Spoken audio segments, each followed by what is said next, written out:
Hi friends, welcome to Kavitha's Kitchen. இன்னைக்கு நம்ம கிச்சன்ல ஒரு ஸ்நாக்ஸ் ரெசிபி தான் செய்ய போறோம். சீனி சேவு. வாங்க எப்படி செய்யறதுன்னு பார்க்கலாம். Friends, இப்போ ஒரு பாத்திரம் எடுத்துர்க்கேன். அதுல நான் வந்து 1 கப் அளவுக்கு மைதா எடுத்துர்க்கேன். 1 கப் மைதா சேர்த்துக்கோங்க.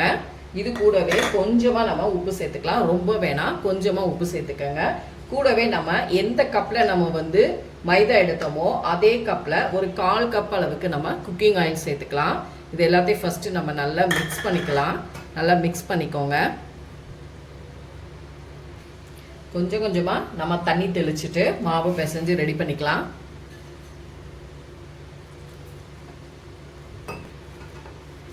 இந்த அளவுக்கு நீங்க மாவு நல்லா பிசைஞ்சு எடுத்துக்கோங்க. இப்போ இந்த மாவு நமக்கு அரை மணி நேரம் அப்படியே இருக்கட்டும். ஃப்ரெண்ட்ஸ், இப்போ பாருங்க மாவு ஊறி நமக்கு அரை மணி நேரம் ஆயிடுச்சு. இப்போ இதை நம்ம பீஸ் போட ஆரம்பிச்சிடலாம். தேய்ச்சிட்டு மாவை இந்த மாதிரி 2 உருண்டைகளாக எடுத்துட்டு ஒரு உருண்டையை நம்ம வந்து இந்த மாதிரி சப்பாத்தி கட்டையில் நல்லா தேய்ச்சிக்கலாம். ரொம்பவும் நீங்கள் தின்னாவும் தேய்க்கக்கூடாது, அதே போல் ரொம்ப லேசாகவும் தேய்க்கக்கூடாது. மீடியம் சைஸாக நீங்கள் தேய்ச்சிக்கோங்க.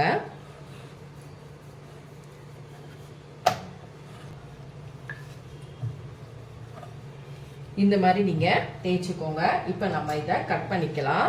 நைஃப்பில் நான் வந்து கட் பண்ணிக்கிறேன். உங்களுக்கு எந்த சைஸ் எந்த ஷேப் வேணுமோ நீங்கள் அந்த ஷேப்பில் கட் பண்ணிக்கலாம். நான் கொஞ்சம் நீளமாக குழந்தைங்கலாம் எடுத்து சாப்பிடக்கூடிய அளவுக்கு நான் வந்து இந்த மாதிரி போட்டிருக்கேன். நல்லா லாங்காக லென்த்தியாக போட்டிருக்கேன்.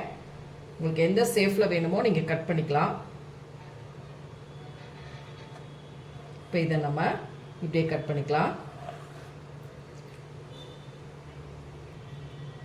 இந்த அளவுக்கு நான் கட் பண்ணி எடுத்திருக்கேன். இப்போ இதை நம்ம ஆயிலில் ஃப்ரை பண்ணி எடுத்துக்கலாம்.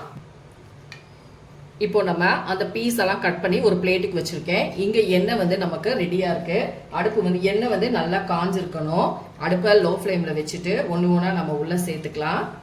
அடுப்பை வந்து கம்ப்ளீட்டாக குறைச்சிடுங்க.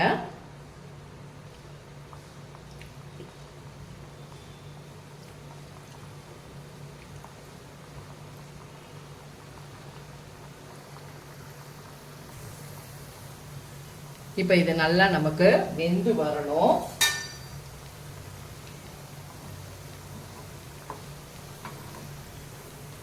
இப்போ பாருங்க நமக்கு நல்லா ஒன் சைடு வெந்து நல்லா புஷ்ஷுன்னு வந்துருச்சு. இது அப்படியே நம்ம திருப்பி விட்டு நம்ம நல்லா ஃப்ரை பண்ணி எடுத்துக்கணும். குழந்தைங்க ஸ்கூல் விட்டு வந்தா நம்மக்கிட்ட ஏதாவது ஸ்நாக்ஸ் கேட்பாங்க. அப்போ நீங்கள் இந்த மாதிரி சிம்பிளாக வீட்டில் இருக்கக்கூடிய இன்க்ரீடியன்ஸில் இந்த மாதிரி ஸ்நாக்ஸ் நீங்கள் செஞ்சு வைங்க. சீனி சேவு, இனிப்பு சேவு எல்லாருக்குமே ஒரு பிடித்தமான ஒரு ஸ்நாக்ஸ் தான். இப்போ இது நமக்கு நல்லா இன்னும் ஒரு சைடு நல்லா வேகணும். நம்ம அப்படியே கரண்டி போட்டு திருப்பி விட்டுட்டே இருந்தால் தான் நமக்கு நல்லா வெந்து வரும். கொஞ்சம் கலர் சேஞ்ச் ஆகும். இப்போ பாருங்க நமக்கு நல்லாவே சூப்பராக நல்லா எண்ணெயில் வெந்துருச்சு. இப்போ இதை நம்ம ஒரு பிளேட்டுக்கு எடுத்துக்கலாம். ஃப்ரெண்ட்ஸ், ஒரு கடாயில் நான் வந்து ஒரு அரை கப், அதாவது இந்த கப்பில் அரை கப் வந்து ஜீனி எடுத்திருக்கேன். இதுலேயே இந்த சர்க்கரை மூழ்கிற அளவுக்கு ஒரு 1/4 கப் அளவுக்கு நம்ம தண்ணி சேர்த்துக்கலாம். இப்போ இதை வந்து நம்ம நல்லா ஜீனியெல்லாம் கரைஞ்சி கொதிக்க விட்டு இப்போ பாருங்க நமக்கு அந்த ஜீனியெல்லாம் நல்லா கரைஞ்சிட்டு கொதிச்சு வந்துருச்சு. இப்போ நம்ம இந்த இது செக் பண்ணி பார்த்துடலாம். இப்படி நீங்கள் எடுத்து பார்த்தீங்கன்னா உங்களுக்கு வந்து பாகுபதம் மாதிரி இப்படி ஒரு ஸ்ப்ரிங் வரணும். நமக்கு இந்த மாதிரி இப்படி நீங்கள் ஒட்டி பார்த்தீங்கன்னா அப்படி வரணும். இன்னும் கொஞ்சம் நமக்கு நல்லா கொதிக்கணும். ஒரு கம்பி பதம் வரும் பாருங்க. இப்போ நம்ம எண்ணெயில் ஃப்ரை பண்ணி வச்சுருக்கோம் பாருங்க. அந்த இதை நம்ம இதில் சேர்த்துக்கலாம்.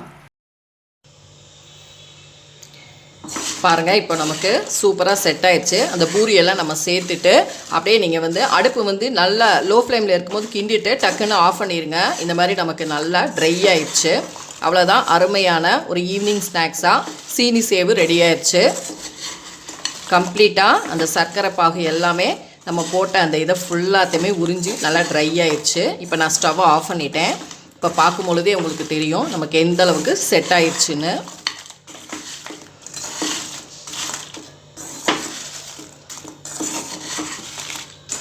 அவ்வளோதான் ஃப்ரெண்ட்ஸ், நமக்கு சீனி சேவு ரெடி ஆயிடுச்சு.